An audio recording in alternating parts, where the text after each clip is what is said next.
Semana passada, uma delegação de governo de Aruba estava em Washington, maneira de informar para a Energy Security Summit organizado para o governo de América. O vice-presidente de América Mesa manda invitar a Aruba para contar nossa história para o manejo de energia renovável. Durante a cumbre aqui, repassar vários de esforços que nossa isla a poner papia e logra. Bana de guia com a dona outra isla na Caribe para também seguir mesmo rumo aqui.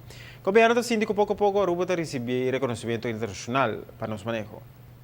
Sino que, em verdade, estava tendo momento que não estava tendo possibilidade de topar com diferentes expertos, na companhia experto ribe terreno aqui, terreno de energia alternativa, de energia em geral, mas também de maneira geothermal, bambisa industry, que também está interessado para Aruba e bem Aruba acaba e nós está contemplando para testar na Aruba.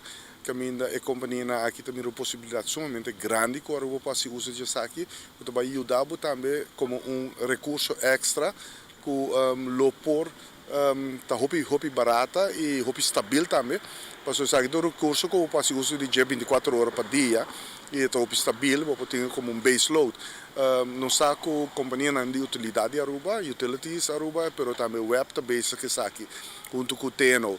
Dus encontro aqui estava sumamente interessante.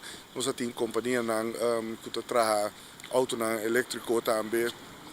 Tesla também que está sumamente interessado para bem Aruba. Muito pronto na luta na Aruba também. E na está primeira que na locação algo com Aruba. E tem outra companhia também.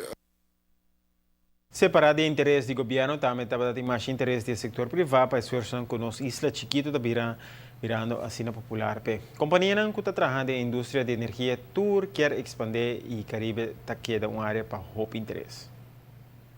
Contacto aqui é bem importante, porque o tour caminho rond o mundo, você mira duidelijk que está indo de direção aqui. Esta direção é mais responsável também para o nosso meio ambiente e segurança eigenlijk de energia que é sumamente importante para a vida socioeconômica para qualquer país.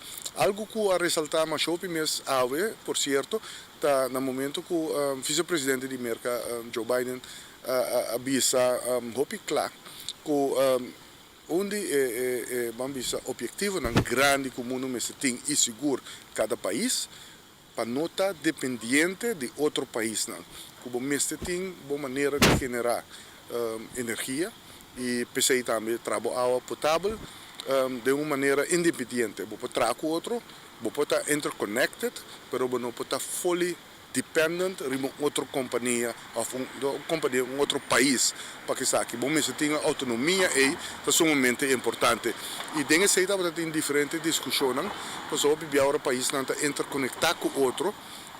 Botin momento na caminho botin discussão geopolítico com por assim mal uso de seu poder e esse aí botin que prevenir passou esse aí um desastre para o mesmo país. Reconocido como US Caribbean and Central America Energy Summit, conta com a participação ativa do vice-presidente de América, Joe Biden. Durante a cumbre, hace um análise de status de cada país para o que está uso de energia alternativa. E o presidente estava também executivo de companhia grande de terreno de energia general e alternativo que hasta chega de visitar Aruba.